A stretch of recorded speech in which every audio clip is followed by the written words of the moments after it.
What's up, folks? Welcome back to the stream. It's Tuesday. We're getting tactical.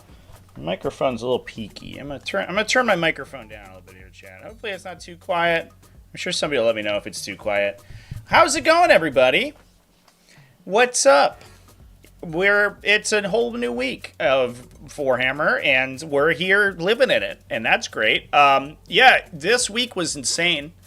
If you watched my video yesterday, you probably saw some of the most nuts lists that we've seen in the competitive sphere for a while.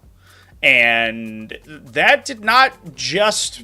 that was not just contained within kind of the undefeated lists. We have some crazy results from a bunch of the events around the world, and I'm excited to talk about them. So that's what we're going to be doing today. We're going to be talking about X and 1 lists, all that normal stuff as we typically do, and talking about some of the absolutely crazy lists that did well this weekend. Thanks, everybody, for coming and joining. A little bit of a reminder, the time and date for the finals and semifinals, for the semifinals specifically, of the T5S2 Invitational have been posted. Those are live on the YouTube channel right now. If you go to the live tab, you can see when those are being hosted. I'm going to set a redirect from this stream so you get into the first semifinal game after that. And I think it's going to be great. I'm excited. That's too low now? Okay. Put it back up to where it was. Hopefully that sounds better. My software is telling me that it's like topping out, so I hope that's not too spiky, I guess. All right. Well, I think other than that, I don't have much else to discuss currently. So I think we can just dive in. I have a couple lists that I want to talk about that were kind of insane results. And we can take some requests for factions that people want to take a peek at. But otherwise, I think that's what we're going to be doing. So let's hop into some lists, I guess. So I'm going to start over here on the Carolina Open. I should mention as well that the weekend today was not quite as expansive as we saw last week. Last week, obviously, we had just a crap ton of enormous events go down, and it's not the same this week around. We had a couple big ones. The Northeast Open was a major level event. Everything else was kind of GT level out of these 32, 24, 50 player events. So a little bit of a low key weekend, but I think that's why people got a little experimental with it, which is kind of cool. So we start over here. Yeah, Carolina Open is where I want to start with. Austin Winfield won it with Adeptus Custodes. Kind of boring. I think he just played Briggers. Or he played Hallowed Martyrs, which I guess is cool. But that's not super exciting things. But what I do want to talk about is the second place list. Mark Hurdle, the Land Raider extraordinaire himself, expert Land Raider driver, played DEATHWATCH. That's just regular old DEATHWATCH, a Black Sphere task force to a 4-1 record. One of the worst armies in the game, or at least worst performing armies in the game. Mark Hurdle was able to pull it out. He had a 91 and 200s on his record as well. So these were not close games. This man was just taking names and taking heads, and his only loss was at 73 points. What did he lose to? Actually, he beat, let's see, this is round 2 he lost? He lost to the eventual winner of the event, 73-80. Are you kidding me? That's insanely close. Okay, well, that's wild. So yeah, Mark running a Black Sphere task force. He's got a Judiciary with the Thief of Secrets. And to be honest with you, chat, I think I have to remind myself what the enhancements in this detachment do. Thief of Secrets gives you +1 armor penetration strength, damage, and armor penetration characteristic. It goes up by 2 if you destroy a model. The Judiciary having strikes first means that he's a good defensive, sort of anti-melee defensive piece, and then he's probably going to get to destroy a model. It's just a model. That's kind of wild. He's going to get to destroy a model before they get to swing, so he's likely to do that if you're up into like a melee mirror match. And that puts him to strength 8, 3 damage, strength 8 AP 3 damage, I think, at a baseline, which is pretty solid. Plus he's getting the Black Sphere Task Force enhancements as well for the once per game like lethal hits or sustained hits. We have a Librarian with Beacon Angelus, so he's got the uppy downy, and a Watchmaster with the Tome of the Ectoclades. Now this gets errated occasionally, but at a baseline, and this is the real one thing that the Deathwatch have going for them. At a baseline, it gives you Old Oath of Moment on one target once per game, in addition to your regular Oath of Moment. Because it's never been errated, at least as far as I know, unless there was a change in the most recent update, but I don't believe there was. I think there would have been discourse about that. Then let's take a quick peek at the Deathwatch document. I don't think it was changed. It is, reroll wounds against an enemy. So, as far as I know, this has never been errated. So if you play it rules as written, which is obviously, I think, the correct way to play it, to be speaking perfectly candidly, you get to choose a target once per game. You get hit and wound rerolls against it. Now, we've talked about some Deathwatch lists in the past that have used this to great effect by, like, spamming assault cannons to get the wound rerolls. So once per game, you can just dump like 60 assault cannon shots on someone and get a trillion devastating wounds on them. And I don't think that's what we're doing here, but that is certainly an option. It looks like we're, so we do have Stern Guard veterans. So it looks like what we're probably trying to do is use the Stern Guard veteran devastating weapons alongside that Tome of the Ectoclades to get that once per game sort of damage spike. Stern Guard veterans are sort of they're a fine unit just on their own, but if you get that once per game, just super duper, like insane, huge hit of damage, these guys can be super powerful. It picks the Tome of the Ectoclades. Is the original intention of the ability was when you pick your Oath of Moment, you get to then select a second Oath of Moment, and until for the rest of that round, until your next turn, the Oath of Moment effect is alive on both of them. The way that they worded it, however, is that when you choose an Oath of Moment target, you can use the enhancement to choose a second second unit. You get hit and wound rerolls against it. So instead of saying that you get Oath of Moment twice, they just repeated the effect of Oath of Moment, but then never changed it when they changed Oath of Moment. So it still gives you hit and wound rerolls. So the first Oath of Moment target you get hit rerolls against. The second Oath of Moment target you get wound rerolls against. But obviously that gives you this huge glut of damage. We're focusing really heavily on Inceptors in this list. So we have a bunch of twin-linked weapons already. So you can Oath of Moment one thing, get hit and wound rerolls with your twin-linked weapons against them, and then Tome of the Ectoclades the second thing and get hit and wound rerolls against those as well with your non-twin-linked weapons. And hopefully, once per game, kill both things super dead. We're following that up with, let's see, 2 Deathwatch veteran units with 4 frag. One of them is all melee, it looks like. Long Picture melee weapons and Deathwatch Thunder Hammers. The other one has 4 frag cannons in it. I love the little frag cannon unit, by the way. The 4 frag cannon guys are pretty legit. Deathwatch Veteran Squad, just a 5er with Infernus Heavy Bolters, which is kind of cool. But these for 100 points, the Deathwatch Veterans aren't that bad. They are the Tactical Marine profile, which sucks. You do get a shield on the Sergeant, which is like adds a little bit of survivability to the unit. But realistically, you're paying the extra 30 or so points over like a Tactical Marine squad to get those 2 heavy weapons and the 2 big melee weapons in the list. The awkward part about Deathwatch Veterans is that they're a combined arms unit. They're trying to both shoot and melee, which kind of doesn't really work in 40k. But for 100 points and for the effectiveness that Deathwatch Veterans have, they're almost certainly worth it. A Rhino to ferry those guys around, 3 Assault Intercessors for utility.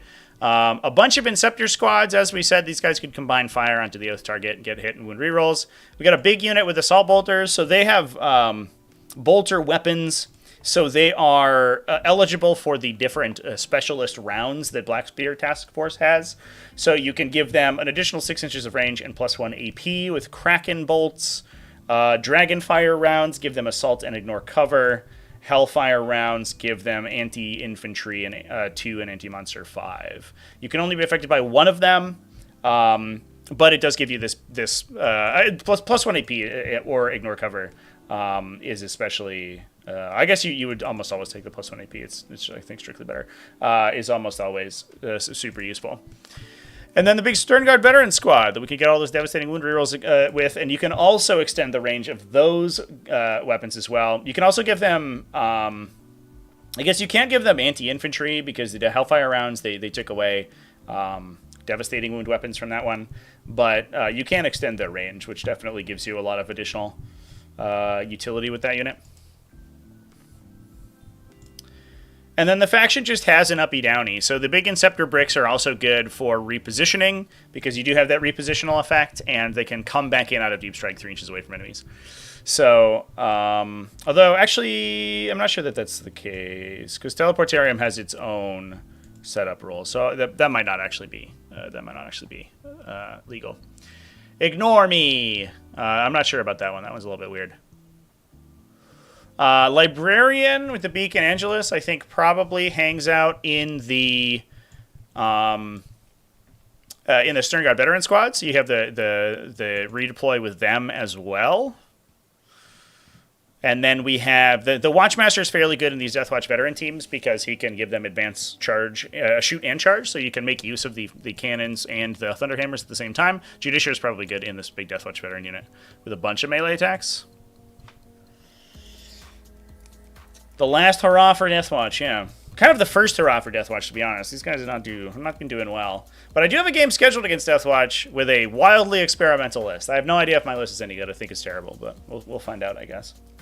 So, I don't know. Good on Mark for taking a real garbage-ass faction and doing well with it. We also have a little Black Templars action at 4-1 at this event, too. Ryan Lapin with Righteous Crusaders. Running High Marshal Helbrecht, a 10 Hausers Bones Lieutenant. And the Emperor's Champion. An Intercessor Squad, double Impulsors, 2 Inceptor Squads. I love that Inceptors are back, by the way. I thought it was weird, given how important the repositional stuff is in Pariah Nexus. I thought it was weird that Inceptors just sort of ran away for a while. But I liked it. I liked that they're back. We have an Infiltrator Squad, a Land Raider Redeemer, plus a Sword Brethren, 3 Sword Brethren Squad. So 1 big one for the Redeemer and 2 for the Impulsors, it looks like, plus 2 Scout Squads for utility. Kind of standard stuff. Nothing too super shocking here, but it looks pretty good. Any Adeptus Mechanicus? There are some Adeptus Mechanicus, yeah. So I put Adeptus Mechanicus in the thumbnail because Adeptus Mechanicus did have some good results as well. And to be honest, at least based on some discussions that we've had in the Discord, it looks like Adeptus Mechanicus is performing fairly well this season. I think I rated them very poorly on my tier list, but I think that might have been a mistake because Adeptus Mechanicus actually has I don't want to say good win rate, but they do have a solid win rate. Speaking of which, I guess we can dump into Adeptus Mechanicus right now. Look at these Dark Angels results, by the way, chat. Dark Angels are absolutely destroying it. That the kind of like Deathwing Gladius Task Force list is killing it right now. Where you take a bunch of Deathwing Knights and a bunch of Inner Circle companions, and then you follow it up with all the Gladius Task Force buffs for all that stuff, plus like a big Fire Discipline brick, and it's just like a really solidly good army. So we're back. We're over to Boise Cup. This is a 51-player event. So not the biggest event in the world, but for the weekend, one of the larger events. And I talked about all the undefeated lists in my video yesterday. Drukhari took it down. Aeldari with a pretty interesting sort of MSU list. And then Tyranids with a Crusher Stampede, which was pretty impressive. But we also... Let's close all these tabs I'm not going to use. We also have some Adeptus Mechanicus. So Tom Eldridge over here rocking Rad-Zone core. We're off of the Skitarii Marshal, or the Skitarii Hunter cohort list, finally, just taking a trillion million Skitarii, and instead taking Rad-Zone core for its pretty solid ranged output. We've got double Skitarii Marshals, a Manipulus with Peerless Eradicator, and a Techno-Archaeologist, Malphonic Susurrus on the Dominus, and I don't know. I don't know what that is, chat. They did rename all of these enhancements. Oh, it gives you stealth. Okay. That used to be called like I don't know, it was something technological. Malphonic Susurrus is that's a good word. Adeptus Mechanicus definitely fills out your like word of the day calendar pretty well. Rocking a Ranger unit, 1, 2, 3 Vanguard units, 1 Dune Rider to carry them around. Double Cataphron Breachers. Let's go. Plus 2 Iron Strider Ballistari, 2 units of Tranexy Sterilizers, 2 units of Cerberus Raiders, 1 unit of Sicarian Infiltrators. So kind of classic Rad-Zone core stuff. We're really focusing on those big Cataphron Breacher bricks to get the work done. It's a Dominus and a Manipulus to attach into those guys. The Dominus is the Feel No Pain guy.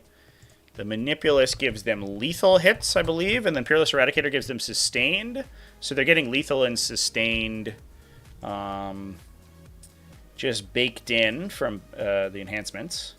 Yeah, from the Manipulus unit. So we have one sort of very defensive unit, stealth, and an invulnerable save. Oh, I apologize, Scott. My nose is really itchy. We have stealth and the 5+ Feel No Pain from the Dominus, and then the Manipulus with the more aggressive unit. But yeah, kind of classic Rad-Zone core. It's nice to see a list that isn't entirely predicated on a Trillion Iron Strider Ballistari and Sidonian Dragoons.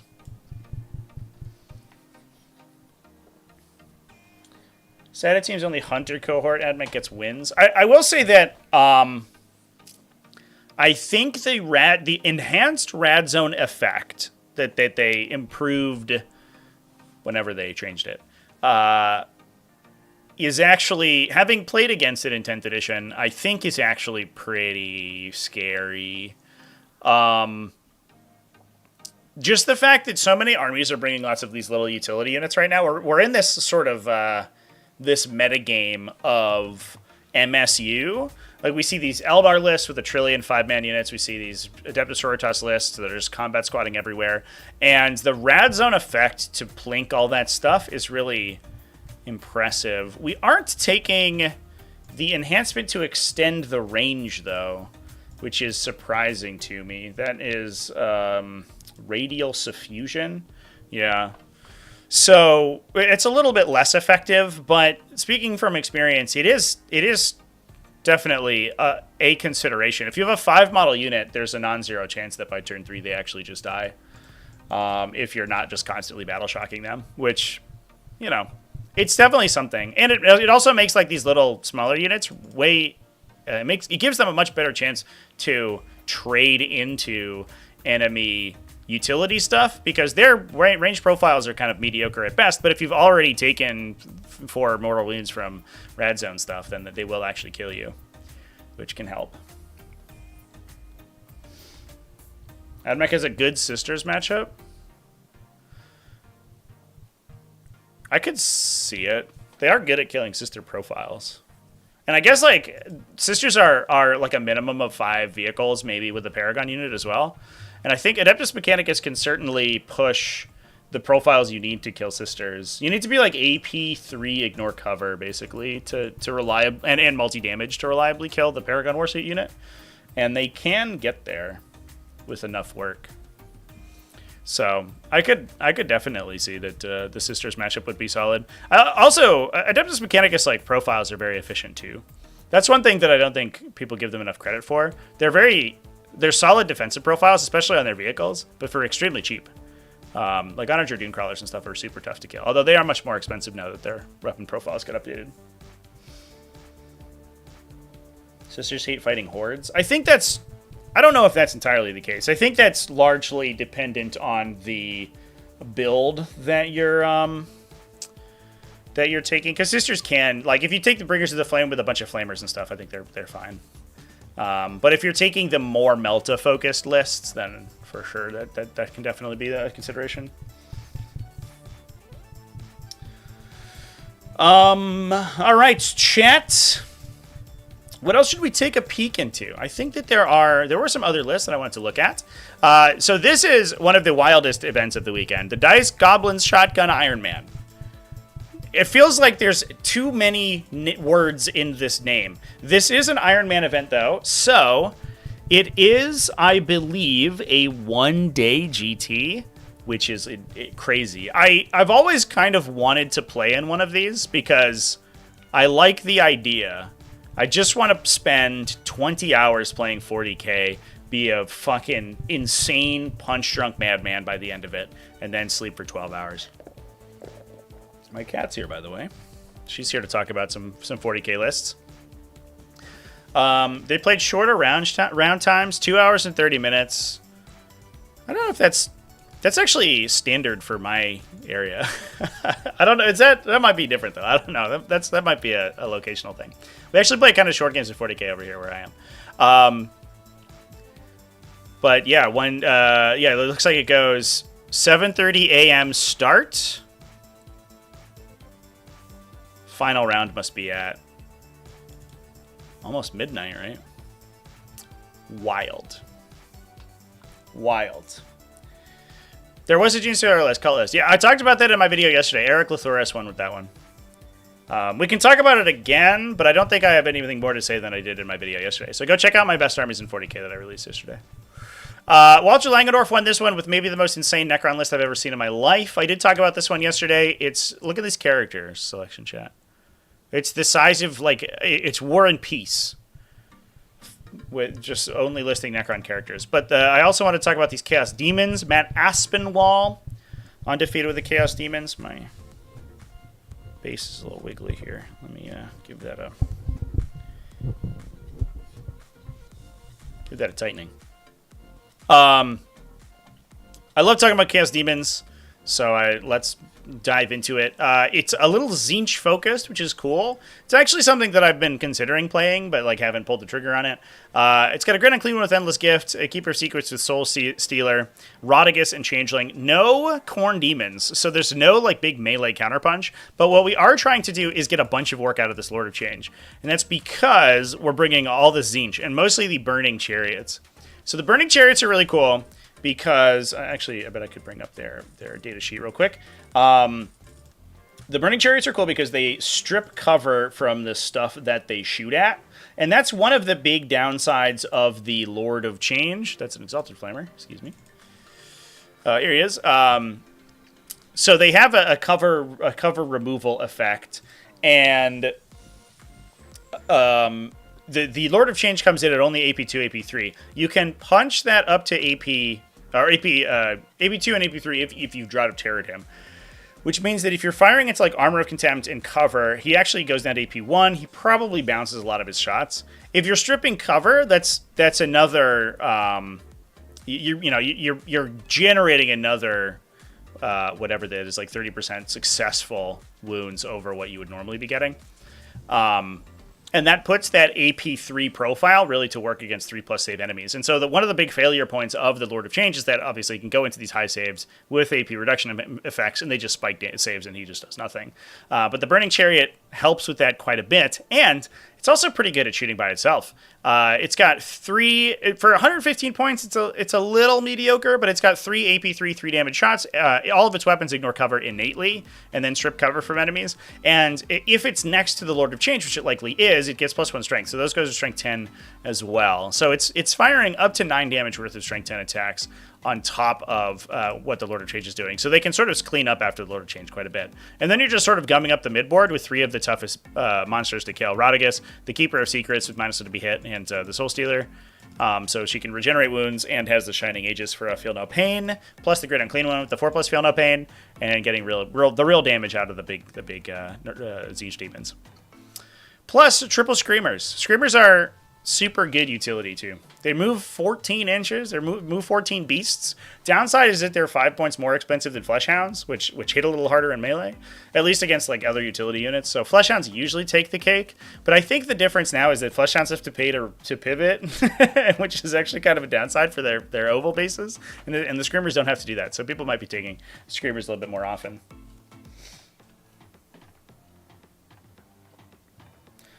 Final game at midnight, yeah, for sure.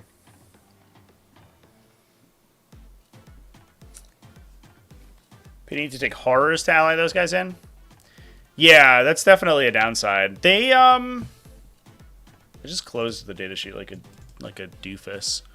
Interestingly, they don't strip cover from demon attacks, so they do ally in fairly well as well.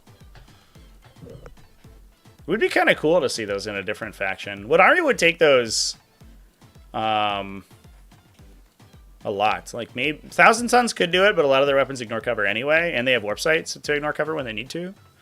Like, Chaos Knights might like it. And in fairness, too, like, it's not like horrors are a bad unit.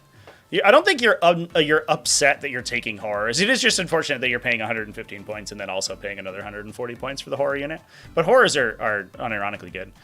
Guys also have 12 melee attacks. They're not great melee attacks, but they are there. In case you really need to kill a couple Space Marines, these guys will get it done for you. Also, the interesting thing about the Chaos Chariot profiles, and this is a thing I've noticed as well playing things like Seeker Chariots, is that, and also Rendmasters as well, they're 9 wound, 4+ invulnerable save mounted. So a lot of really classic anti-tank doesn't kill them. They're especially in the 100-point range, they're right at a profile that is hard enough to kill that you have to dedicate serious firepower to do so. You're probably swinging down into them, and you can't just throw away garbage at them because they'll just live. And so even for things like those Seeker Chariots and like Skull Cannons and all that stuff, they're tougher to kill than you think they are, and oftentimes they'll just live through whatever shoots into them.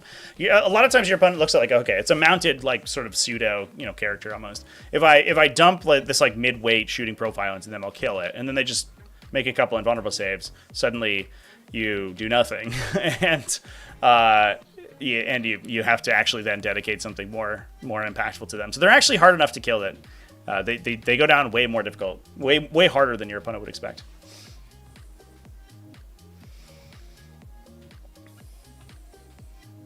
Horrors are 20 points too much. Are they? I don't think that's the case, to be honest. I think if horrors were significantly cheaper, they would probably be broken. Like, this unit is really silly. Once you play it, you realize you're like, oh shit, this unit is actually like nuts, because it's in a situation where your opponent can't one-tap them, which, to be fair, is most of the time unlikely. This unit is 35 wounds with a 4+ save. They have a not irrelevant ranged attack. It's not good, but it's there, and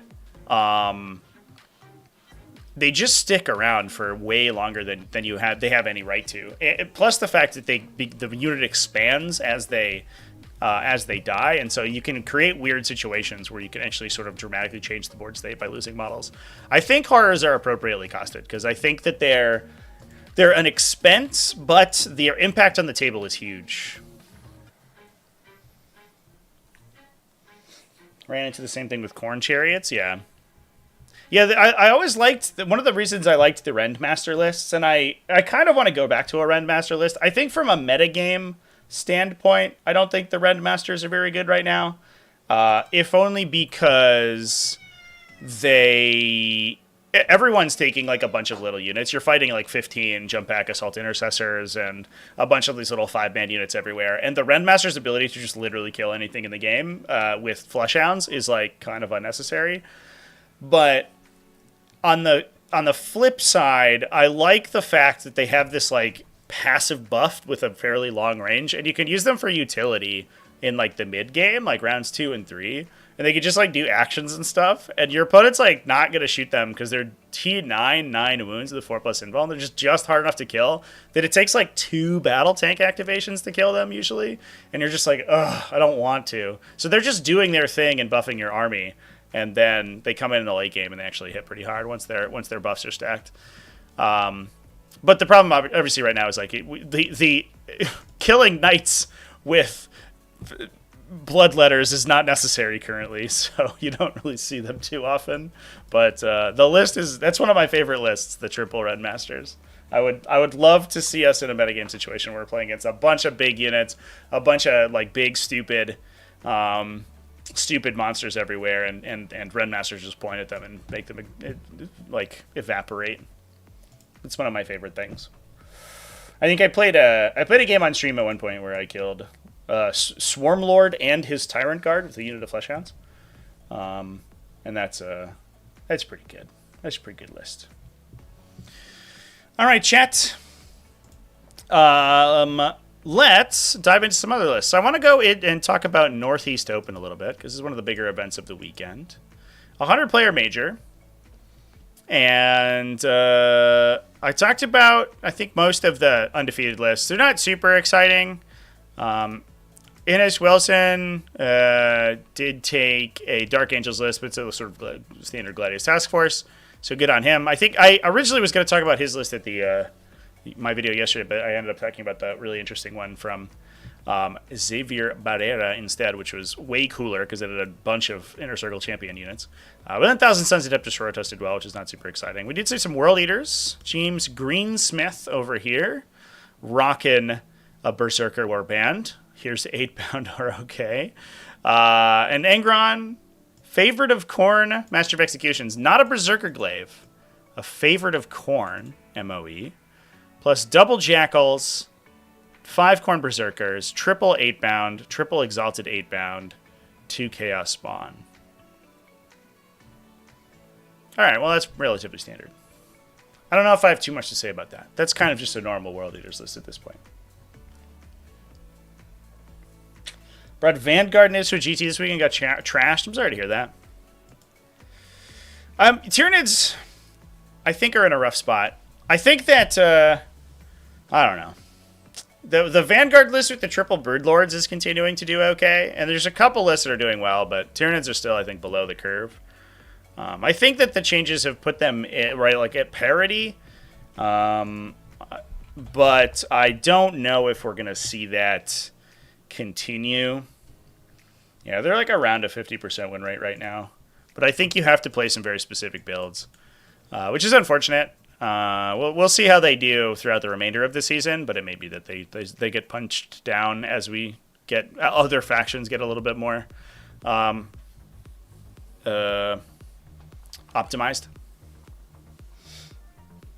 Can we look at the Eldar list? Yeah, for sure. Let's dive into some Eldar. Alan Davidson, rockin' Eldar. This one is Ynnari.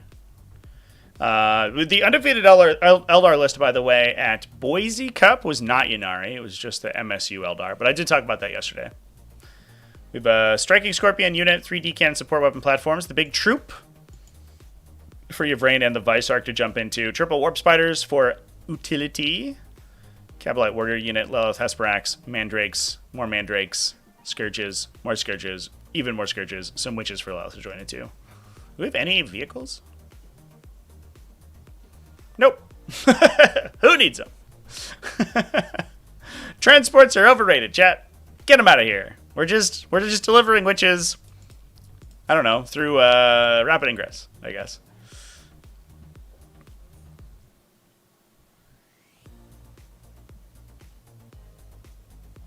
Cool. I don't know. Seems pretty standard in terms of Ynnari lists. I actually really like Ynnari. I feel like I would enjoy playing Ynnari, but I feel like I say that pretty often.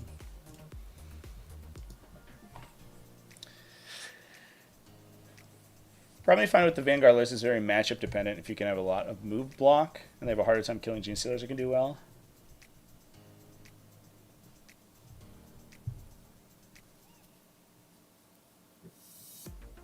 Beastmasters are kind of nuts. Yeah, Beastmasters are insane, for sure. For sure. Yeah, the first time I saw a Beastmaster unit like do the full like just turn 1 9-inch scout, move 12, charge you on turn 1, and just like wrap your whole army. You're just like, what is this? What is happening right now? It ended up working out in that game, I think, because I was already kind of bricked in my deployment zone, and so I just kind of killed them and exploded out anyway. But the contain from triple Beastmaster is real for sure.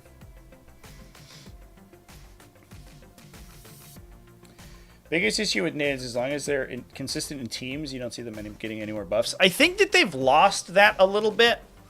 I think a lot of players played them in teams. I don't know. I don't know if I have data for this, but I saw a lot of players play them in teams, and they did not feel as, or they didn't seem to be as ubiquitous or as high scoring as they were. I think the change to OC0 actions was huge, because previously you could pay 150 points, you could put 3 Ripper Swarms in your list, and you could take a Biovore.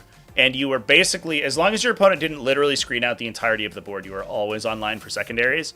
And in Pariah Nexus, the secondaries have become much more difficult for Tyranids. So they're like, well, we have like the weird Alpha Strike games where you can play Vanguard Onslaught with a bunch of Broodlords and hope for the best, and hope your opponent doesn't have movement blocking, and like go for the 20-0s in the situations where you go first. Or you like play Crusher Stampede and cross your fingers, I guess. But it doesn't seem like they have the same breadth of good matchups as they did previously.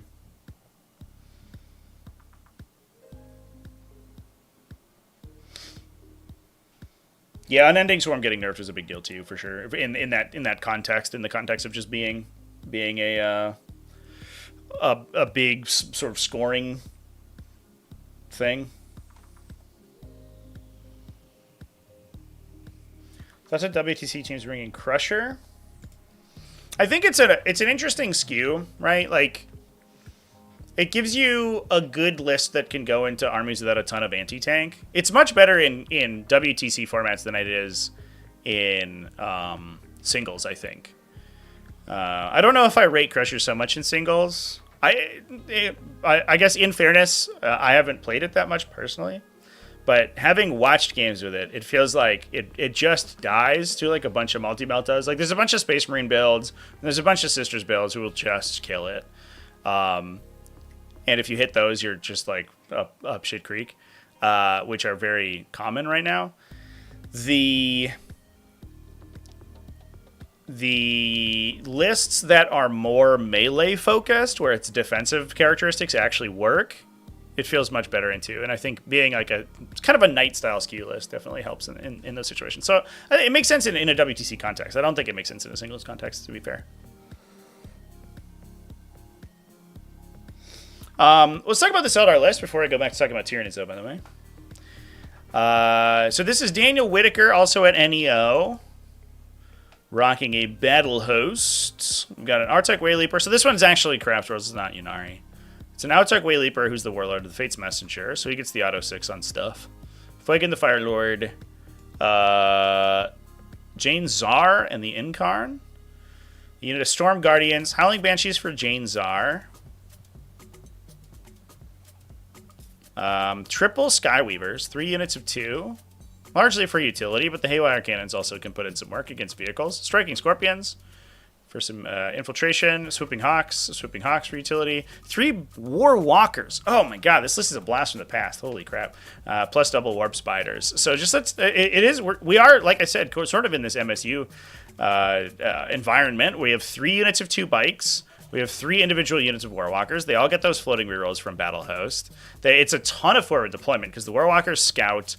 You also have the Striking Scorpions that can move block out enemy infiltrators and then scout up with the Warwalkers. So you get super duper aggressive lanes on turn 1. And the Warwalkers are also great at sort of flanking around. If only 1 or 2 things can shoot at them, oftentimes, especially if your Fate Dice pool is good, they won't die because they're -1 to be wounded to have a 4+ invuln. And then you're just scoring with Warp Spiders and stuff. And you have the Incarn and the Howling Banshees to sort of come up the back and clear things out. This is a cool list. I like it. The Eldar lists are so interesting because they at this stage, and it's the thing I like about Eldar currently in 10th edition. At this stage, they're so different than kind of classic armies because they don't approach problem solving the way that other armies do. Other armies would be like, okay, we'll take this unit to do this one thing, and maybe it combos with this other unit. And Eldar are like, well, a lot of our units are multifunction. They can do damage, or they can be utility units. And also, when they attack together, right? When they work in concert, they do much more damage than you would expect them to. You know, for example, right, we have triple Warwalkers, which are good for early game objective scoring, but also just they each have 2 Bright Lances with floating rerolls, so they probably convert 2 Bright Lances onto you, and those all together will knock down bigger targets way more valuable than they are themselves, especially with how hard they are to kill on the crackback.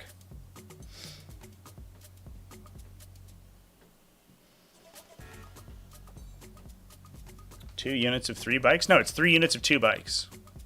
1, 2, 3. Skyweavers come in pairs, chat. They come in bricks, in units of 2, not units of 3.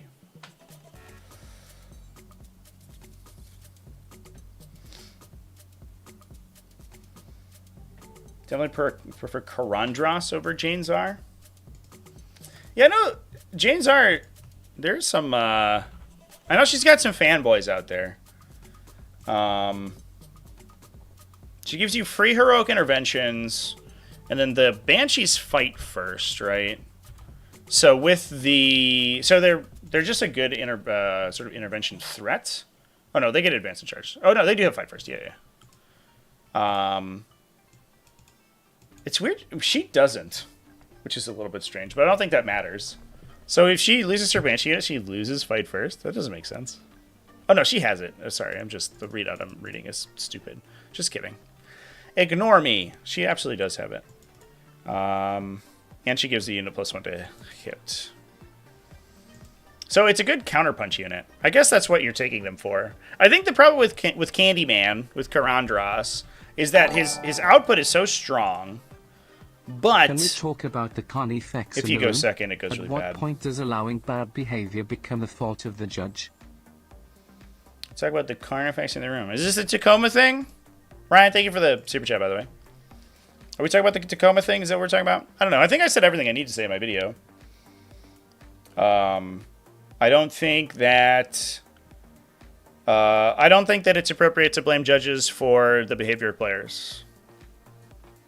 I think that judges kind of put themselves in the line of fire for the benefit of the community, and I think that whatever the ruling is on the day should be respected by people. I don't think that you can put blame on judges for people being like shady dickheads.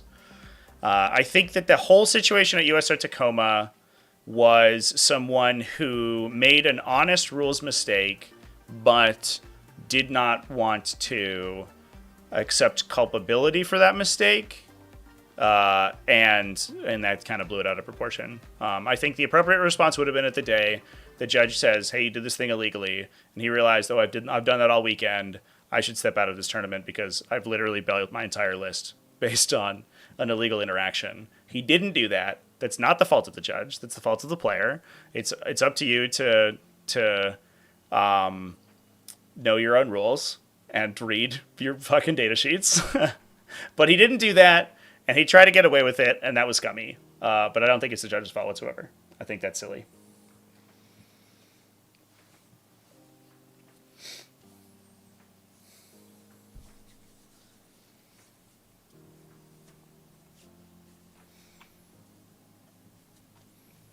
Yeah. Yeah, and I think, like, that's what he said in his apology, but I think that, I don't know, it shouldn't have gotten to that point, but I think that it's, I don't know, I think that it's pretty clear that he's a, people, we had just a discussion about this in the Discord, in the patron Discord, but people will, I think, generally speaking, people will be relatively selfish. I don't think that there's any like malice here. I think this is just a person who at the time like was thinking about himself and his own standing and his own record. It's totally understandable, but I think that especially if you're at that high level of event, then you need to have a little bit more of a holistic view of the situation rather than being like, oh, I could win this tournament, so I'm going to accept this ruling as it stands. Which I think is like just human nature, and that's hard to push through. But obviously, when you're at that level, you need to be a little bit more respectful, I guess, cognizant of the situation.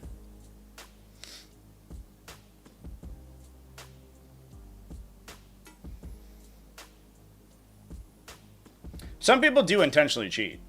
Lorax there. Don't get me wrong. That's 100% the case. Some people do just straight up cheat like motherfuckers. And a lot of times that is pretty apparent, right? And I will say that, like, there's the litmus test where, like, oh, if somebody gets a bunch of rules wrong and they're always in their own favor, oh, that's cheating. And you're like, technically, yes, that's fair. I do think that there is a little bit of an observation bias there, because I think that people will get rules wrong in their own favor. If you were to look at the broad spectrum of all of Warhammer 40k games, right, and the number of rules errors that occurred would probably be in favor of that player more often than not, just because that's how human brains work, right? You want a thing to work away, so your brain will literally, like, adjust your perception to do that.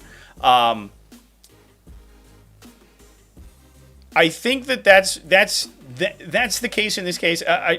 And I think that there are some instances where it is very clear that someone is doing that to gain an advantage. This situation, I think, is a little bit less black and white, because, as I said in my video, if you watched my video that came out this morning, if you haven't watched my video that came out this morning, you're going to lose some context here. Please go watch that video. I spent a lot of time on it. There's a lot of very good reasons for the mistakes to have been made in the exact way that they were made. And given that this player has a precedent of being just dog shit bad at reading rules, in situations where there is no benefit to you reciting your rules incorrectly, right?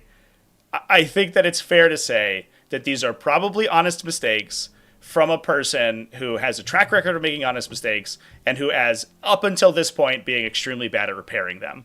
I think that it doesn't seem to me like this is a malicious situation. It seems like this is a situation of somebody who is, like, generally incompetent and needs to do some work on themselves in order to fix the issues that they have.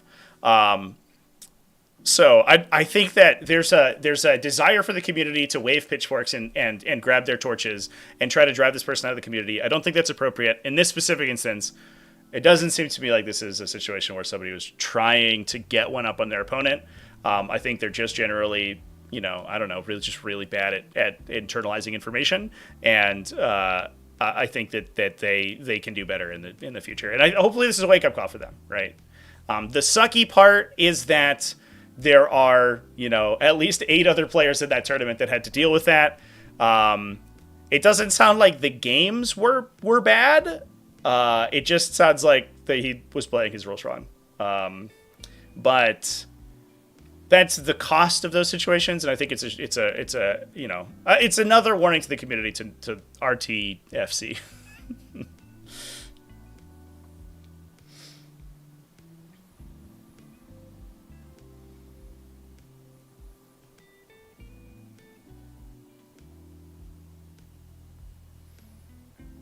Player question is soft ban in your area. I mean, I can't speak to that, right? I have no idea I don't know anything about that.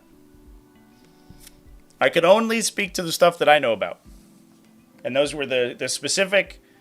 There were essentially, there have been 4 or 5 like very public incidents of this person getting things wrong, and in most situations they got things wrong for stupid reasons, in stupid situations. Like, why would you cheat on a podcast? You're not playing a game. Why would you out yourself for cheating on a podcast in an environment where there is no benefit to you doing that? It's because you don't know what the rule is. It's because you're a moron.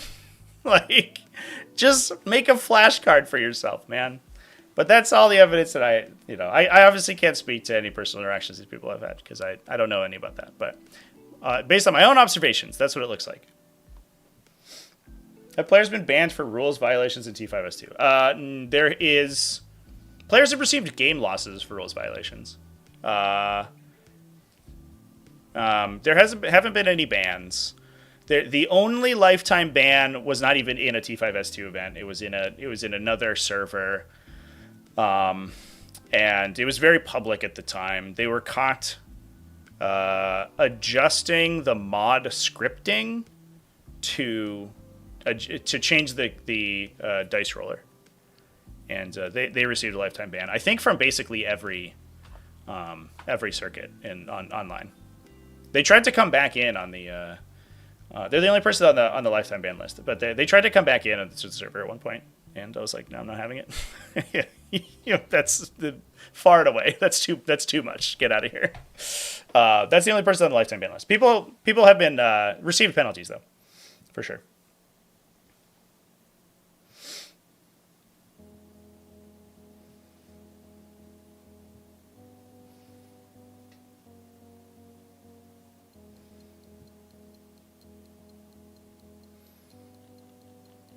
Anyway, chat. That's all. That's what I have to say about that. You can watch my video if you want to hear all my thoughts about it. I don't want to sort of bog down the stream into just discussion about a thing that I made a 20-minute video on. We got a little space rolls happening over here from NEO. Chris Querden went 4-1 with Champions of Russ. Rocking Bjorn the Fell-Handed. What a glow-up Bjorn the Fell-Handed has got. Super tough guy to kill who also has Lord of Deceit. Sign me up, my guy. He's also good at punching people. Works for me. A captain with Black Death. I actually love this combo, by the way. Black Death gives you anti-monster, anti-vehicle, and then the captain, when he finest hours, gets devastating wounds. So he actually just, plus if he's attached to Assault Intercessors, which it looks like he is, he actually just does sort of like nutso insane damage. Judiciary, Ragnar Blackmane, and Logan Grimnar. I wonder where Ragnar Blackmane is going. Might be in the Blade Guard Veteran Squad, because he can give them advance and charge. You can also put the Judiciary in the Blade Guard Veteran Squad. That also works. Or Ragnar Blackmane can go into the Assault Intercessors. A lot of good options, actually. I don't know. Does the... I should know this. Does the Judiciary have keywords on his weapon? He's just precise, right? Oh, he's devastating. So honestly, he probably goes into the Assault Intercessors because he gives them, because they get rerolls. So you're rerolling with the devastating weapon. Whereas Ragnar doesn't need that so much because he's such a high strength characteristic anyway. Strength 8 on the charge. They can get +1. You can get Lance with the strap. 2 jump pack units. A Predator Destructor for little shooting. Double Scouts. A Vindicator. And 20 Wolfen. A 10 and 2 5s plus an Eversword Assassin.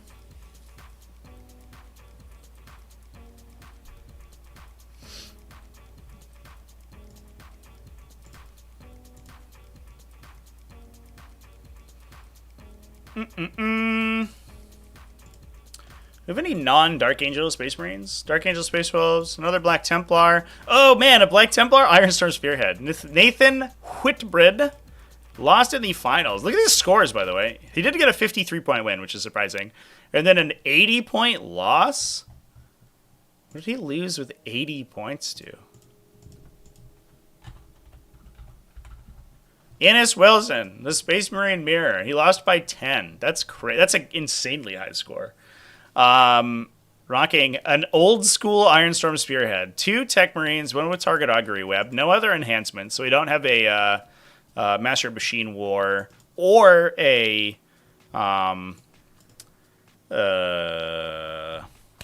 what's that other one that everyone takes? Adept of the Omnicide. Jesus Christ. It's already...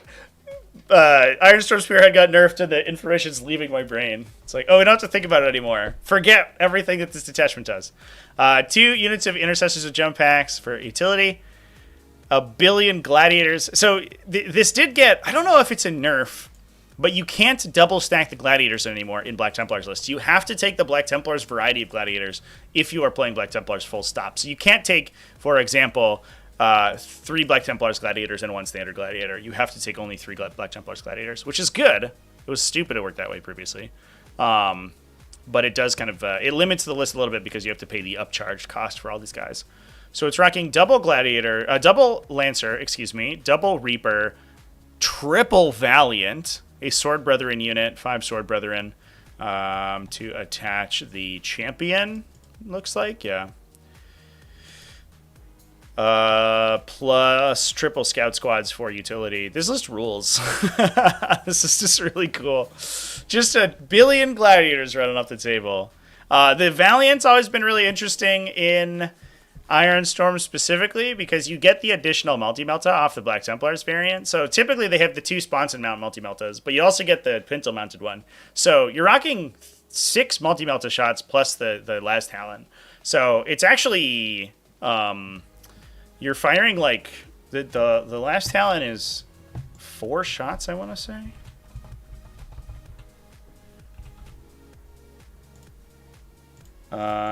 You're firing. Oh, it's 2 shots twin linked. Excuse me, but you're firing 8 multi-damage ranged attacks, like D6 plus X damage ranged attacks, with a floating reroll and lethal hits probably from the Augury Web. Although the Augury Web's only 1 target now, so it's not quite as good. But that's just insane levels of efficiency there. It's just cute.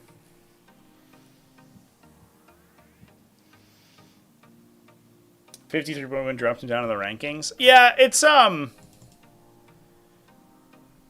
that's probably why he dropped so low, right? Because he's like 14th place, even with a 93, 94, 96, and an 80-point loss. The 53-point win was interesting. What is that against? That was in the semifinals game? Tau Empire. Kyle Grundy. He beat Kyle Grundy. Kyle's a Tau Empire extraordinaire. He's an incredible record with Tau Empire. 7-point win, 53-64. I'm so curious. Could we see what mission that was on?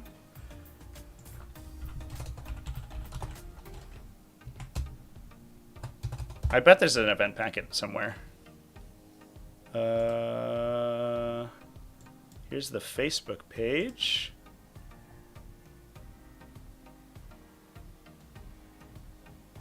I don't know where it is.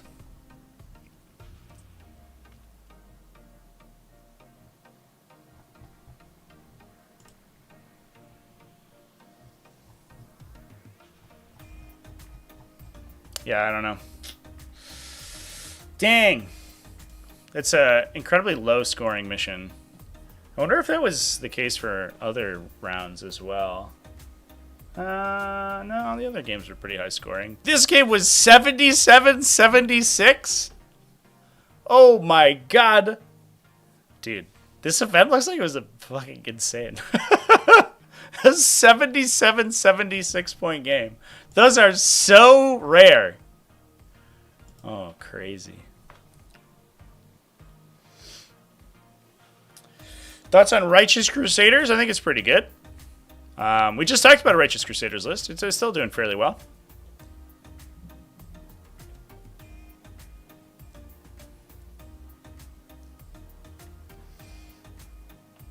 David L. running Tesseract Vault. Oh. All right, so let's take a peek at some of the other events. Chat. Waterdeep GT. Had some good ones. We had some Chaos Space Marines doing well. I saw some people lamenting the lack of Chaos Space Marines at the top of the game. I think I missed it. This was a 6-round event, actually. 36 players, or I guess 60 player 6-round event. It's pretty good. But we did have some Chaos Space Marines do fairly well. This one, I wanted to shout out specifically. Joaquim Rivera over here with 2 draws. Look at these scores, by the way. No losses. I probably should have covered this list yesterday, but I missed it, and I only picked it up this morning. He has 2 100s, a 98, and a 99 win. Every other game was a draw. What is this man doing? What, Joaquim, what is your secret? Tell me the way of the Chaos Space Marine, because that result is literally insane.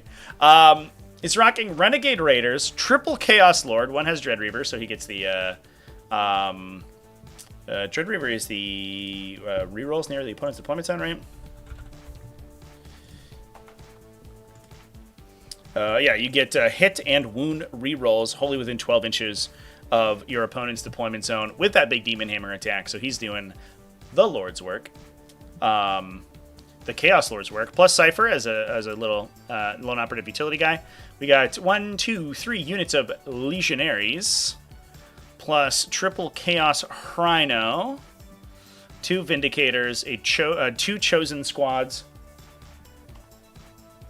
to drop those Chaos Lords into. the Rubric Marine squads, the ever-present Rubric Marines that get the double-stacked buffs in Renegade Raiders. They get the +1 AP targeting enemies on objectives. They get Assault for their Flamers. And they also reroll wounds against enemies that are holding objectives. Plus, their critical wounds are an additional +1 AP, so they can get up to AP 3 ignore cover on the flamethrower shots. It gets nuts, chat. Pretty standard stuff, to be honest, coming out of Renegade Raiders. I don't think there's anything particularly surprising about this list. It's just a bunch of good... It's just Renegade Raiders. Good stuff. I guess there's no Warp Talons. Because the Warp Talons now have to actually kill what they charge instead of just being able to 1 CP, jump out of combat, and then go into reserve. And that's much nicer.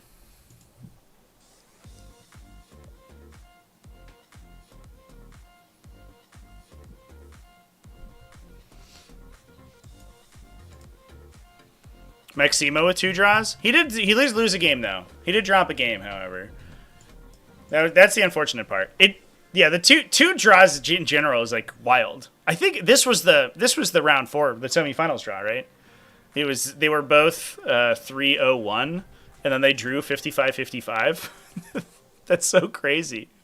What did he draw against the first time around? So it's against Drukari, and then it would have been round 2 he drew. Against, no, he won. Must have been round 3. Against Leagues of Votann, 36-36. That feels like it was an incomplete game. I don't know how you score 36 points in complete a game of 10th edition 40k. 36 points is so low. Because 10 of those is painting already. So you're saying you scored 26 points in the entire game of 40k. But it is like 2 very aggressive armies that they might have just been able to keep each other off objectives for the entire game. Because they both... potentially have really good scouting and stuff. How would I improve the Dread Talons detachment? Dread Talons, I think, needs like a rewrite. It's doing 2 things badly, which is focusing on a specific datasheet that's already not very good, making it trying to do something it's not good at doing, and then being a Battle Shock, like a Battle Shock Matters detachment, which is also bad. I think I would take a bunch of the stratagems that are like focused on well, first of all, I think a lot of the stratagems that say like, hey, there's the kitty, that say like do a thing if your opponent is battle shocked. I think they need to say do a thing, get a better thing if you're battle shocked. I guess that's what they kind of do already. You also have to, I think, focus it not as heavily on raptors, probably. That would be kind of what I would do. Ari Baez over here, rocking Chaos Space Marines as well. Another Renegade Raider. Oh, it's kind of the same list, actually. Legionaries, Legionaries, Legionaries, Rhino, Rhino, Rhino. Vindicator, Vindicator, Chosen, Rubrics, okay. So, well, it seems like we found the number 1 Chaos Space Marine list, which is that variety, that almost specific variety of Renegade Raiders. Could have been Burden of Trust. Yeah, Burden of Trust is very slow, I have found. But it also, like... I guess if you just keep knocking each other off objectives, I guess that makes sense. If you're both extremely fast and you have like open objectives that aren't really protected by terrain, then Burden of Trust can go poorly. But a Burden of Trust also has like a very, like at the very least, you get 15 primary on Burden of Trust, right? Because you just, or 12 or whatever, because you just, you guard your home objective all game with like a Rhino or like some Chaos Cultists or something. And then you just get the 3 points for that every turn. I don't know. It feels like Burden of Trust is like a low ceiling, but also a low floor. It scores like very even. I guess you can like blow up Burden of Trust in a big way. In some instances.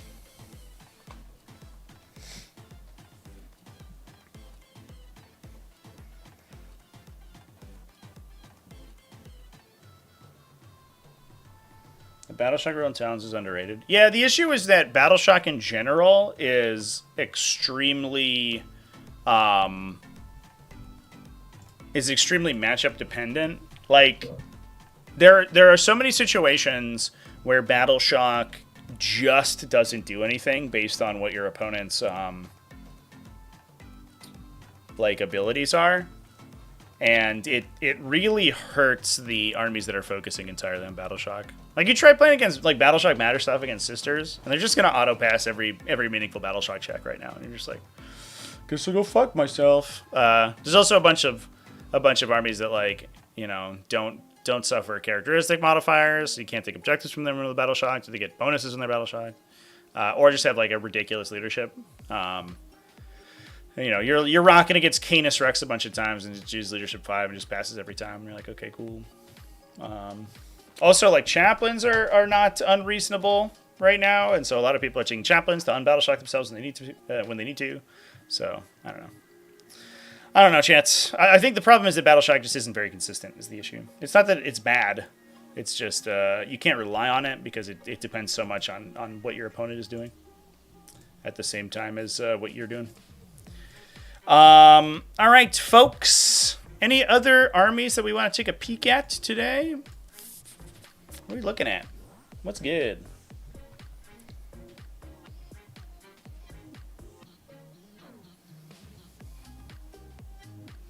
Want to look at Factorum GT? Sure. 36 players, a little small.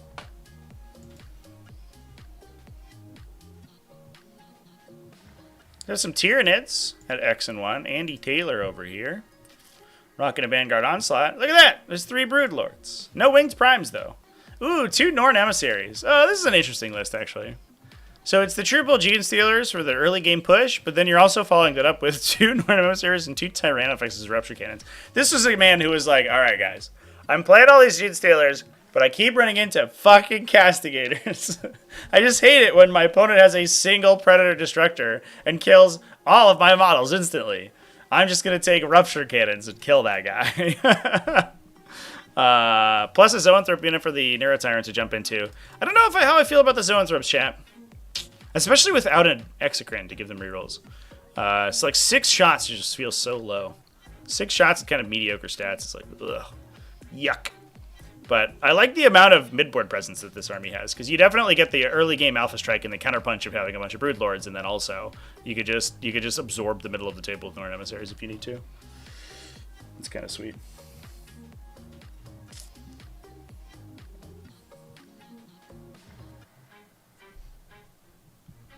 Robbie, you got your first 5-0 with Guard. Oh, you're over here at the top there. Congratulations, man. I actually was going to take a look at your list, and then I went to the larger event for Astro Militarum yesterday. But your list was really cool. Rob was running no Lord Solar Leontis, which is already pretty impressive. Have we talked about your list before? Because I think we talked about a list yesterday. Or last week, that didn't have any Lord Solar in it, if I remember correctly. A Death Mask of Olanius and a Tempestus Command Squad. Plus a tank commander with Grand Strategist, so he gets the extra orders. 1, 2, 3 big Scion Squads and 3 little Scion Squads. They get Battle Line if the Command Squad Tempester Prime is the Warlord. So you get to take a billion of them, which is good because the Tempestus Scion Squads are sick. So obviously the big downside there is you can't take Lord Solar, but that also means you're not really like you don't have to pay the extra 100 points or whatever for like his little command squad combo. So Lord Solar actually, he's a really big force multiplier, but he also ends up taking up a ton of your points. He also doesn't work on stuff coming out of reserve, so he doesn't have like a huge amount of synergy with Tempestus Scions either. So you don't really miss him in my experience. We've got 2 Chimeras, a Cyclops Demolition Vehicle, a Basilisk, a Rattling Sniper Squad for some early game board control, 2 Rokal Dorn Battle Tanks, 2 Scout Sentinels. So I guess, are we just deep striking all of the Tempestus Scions? That's interesting. We're not really comboing them out, huh? We're just shooting people with them. They are very efficient. At only 100 points if you're not attaching any characters, they're pretty good. But even if you attach the command squad, he gives them sustained hits, and then they get rerolls when they're on objectives. Plus, he can issue an order when they come out of reserve. You also get an order off of Gaunt's Ghost out of reserve, right? So he can tell a Scion squad what to do as well. It's felt to me like a lot of the trick with the Scions is getting you order outlets on the turn that you come out of reserve or you disembark transports. That's kind of the tough part. But if you take enough stuff that can reserve with them, or you take other like just little independent order issuing units, you can get it just fine. The 10s are in chimeras. Interesting.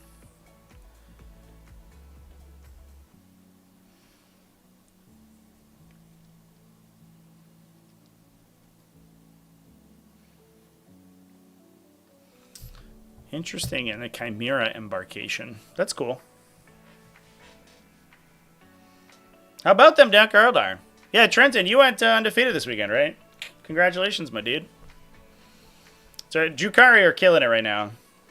I saw some people when I put them in S tier in my tier list. I saw some people be like, Drukhari, what the fuck?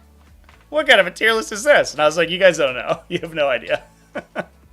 Just you watch. Just you watch. They're gonna do good. And holy shit, have they been killing people? Oh my god. Those were people who did not play against the Pariah Nexus Drukhari. Yeah, they're killing it. Well, this list is cool, man. I like the idea of Tempestus Scions just as a stand-in for the like the early game stuff. I guess, was there a consideration that you took Khazarkin in that spot? I guess the Khazarkin don't actually really get any benefit. They're more expensive, right? They just get the scout, and they don't really have any special abilities when they're in a transport because they can't order themselves. Or can they? I think it's questionable. I think generally speaking they can't, right? Because they can't be targeted. Yeah. That's a weird one, though, because they don't use the ability.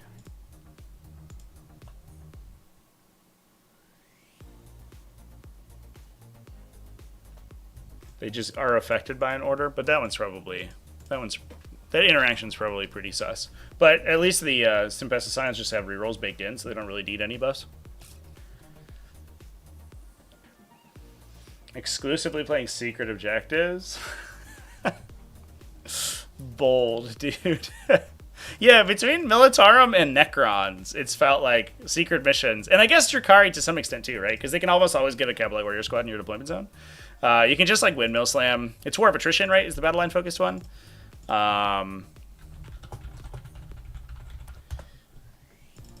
Yeah.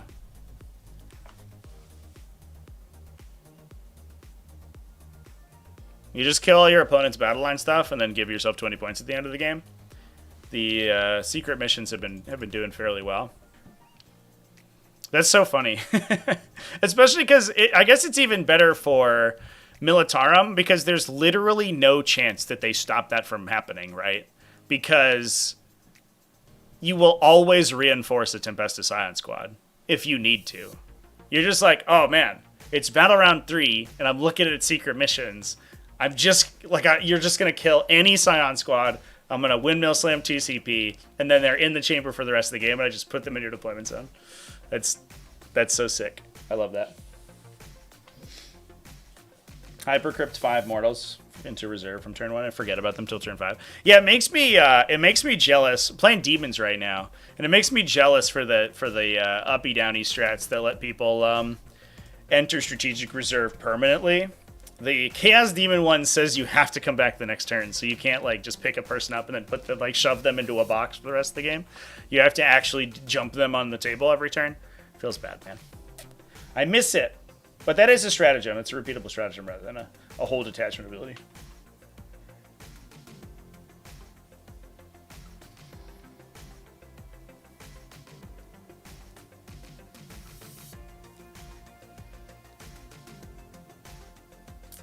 That's cool. That's a cool game plan, dude. Congratulations on the big W. That's super awesome. What were your hardest matchups that you played against? That's what I want to know. A lot of Robs. Whoa! Maybe this one. You won 79-80? You won by 1 point in the finals, dude? Oh my god! What? Dude, these games that we've been looking at today have been fucking so close. What was the story there? Regale us. Regale us with the tale of this 1-point win. That's fucking crazy.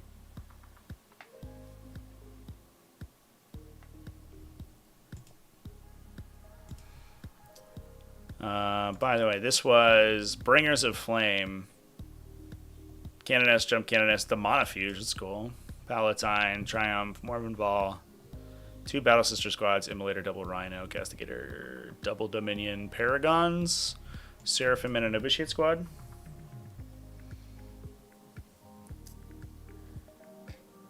Forgot to move an Immolator. Yeah, it was only the 1. So he loses his cover reduction, and then the Castigators have a really tough time punching through Rogaldorns.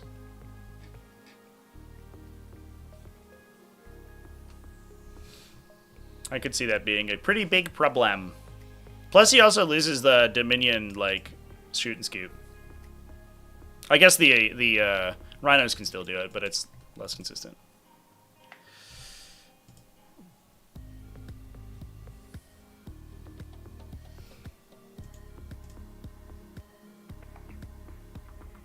So beat Genestealer Cult pretty hard. Not too surprising, poor Genestealer Cult. Oh, 3-point win against the other Astra Militarum. Hot damn. Man, you played against a ton of Astra Militarum. Holy shit. The mirror, you must be a mirror match fucking fiend right now. It's an Ultramarine Gladius Task Force. It's kind of sweet. It's a cute list.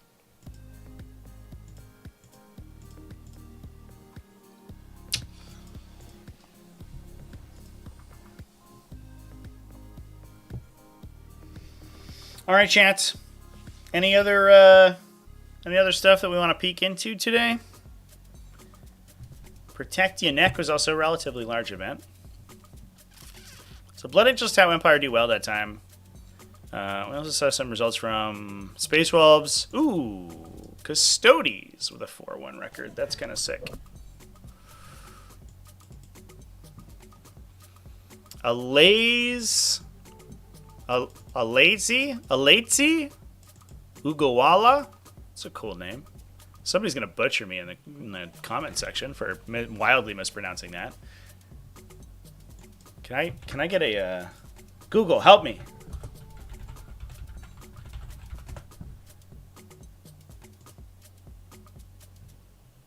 Ugawala.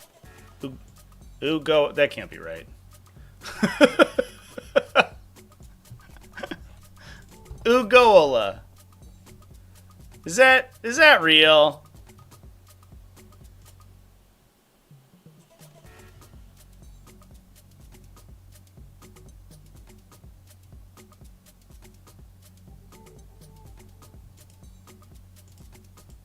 Oh, come on. All right, this is taking too long. Alaze. Alaze? Alaze is the name? Okay. We're going with that. Alaze. If that's wrong, somebody can get me. We got Valerian, a Blade Champion. Custodian Guard Squad. So 4 Custodian Guards. 2 units of Custodian Wardens. A 4 and a 5. Prosecutors, triple Venatati. Calidus Assassin, Inquisitor, Kyria Jaxus, 2 Caladius Grab Tanks. Yeah, that's fairly standard, I think. Valerian's a cool inclusion, by the way. I don't think I see Valerian quite as often as I think I should. He gives you Armor of Contempt on his unit, and then if you put him in the Wardens, they get -1 to be wounded and the 4+ Feel No Pain. So they're actually just like stacking a trillion buffs on themselves, and they're super hard to knock down. So he can just kind of... He can, like, stall out the board state for a turn, so you can counter hit with all the Venatari and stuff. Plus, you have good shooting from the Draxus unit and the Caladius Grab Tanks. Seems pretty solid. A little sad that Custodes is still struggling after the Venatari buffs, but it is what it is. Christopher Langton with some Necrons. Rocking a Hypercrypt Legion. Oh shit, it's just like a straight up Catan list. Hexmark Destroyer with Overseer, Tech the Stormlord to generate some CP, a Technomancer for a Canoptic Wraith unit, which is nice.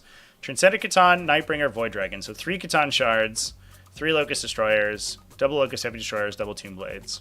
I feel like I don't see the Tomb Blades enough in Hypercrypt Legion. The one downside that Hypercrypt has, and especially now because it can't Cosmic Precision the Catan Shards anymore, is that its turn 1 presence is really light.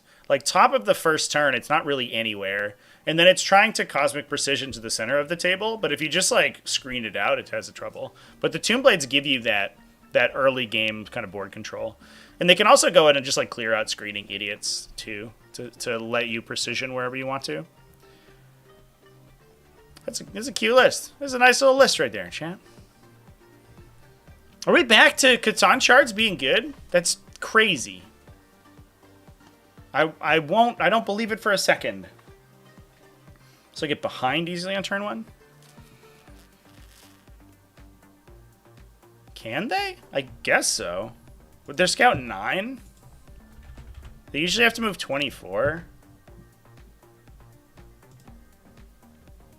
So you need like a 3 or 4 inch advance usually.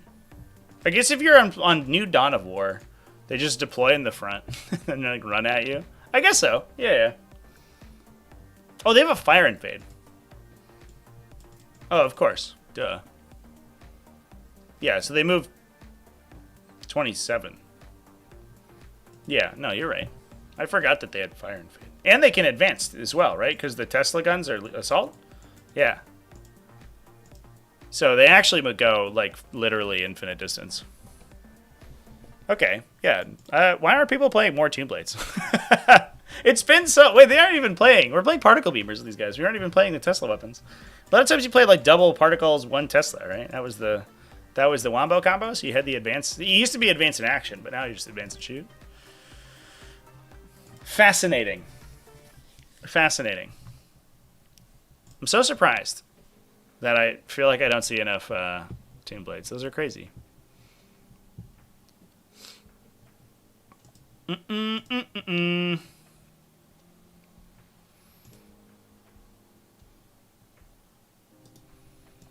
Quick peek at exploding dice over here. A little Death Guard action. That's cool. We got Typhus, double Biologist Future Fire, double Foul Blichtspawn, a Terminator Sorcerer,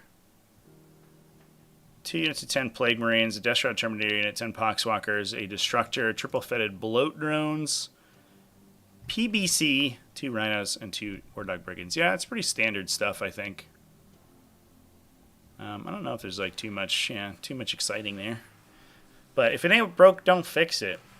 That kind of feels like the Death Guard mantra. They're like, hey, we have a pretty solid build. It keeps getting like indirectly nerfed for some reason, but we're just going to keep rocking it anyway. We're going to run it back. All right, folks. If anybody has any additional lists they want to take a peek at, I'm happy to take some suggestions. Otherwise, we might wrap things up a little early today. Been a lot of streams going on. Obviously, I streamed at 1 a.m. last night. For those who were, we caught some European people like waking up, and we were still live, which was interesting. They're hopping in all groggy into the live stream. But that was a pretty wild game, Dudes versus Child, for the T5SC Invitational. That should be up on the YouTube channel tomorrow on TacticalTortoise TV. Which has a ton of games over there, by the way. So if you want to go check those out, there are, I think, like 20 games in the Invitational playlist right now. And obviously the first game of the semifinals is going to be on Thursday, is when that's going down. Which is cool. So yeah. With that, folks, I think we're going to go ahead and wrap things up. Thanks, everyone, for coming and hanging out with me. You are going to be redirected to the Thursday game live stream page. Please, please give it a follow. Please give it a please notify me button. There's a little bell button you can take a look at, and you can click on, and that will give you a little notification when that event goes live.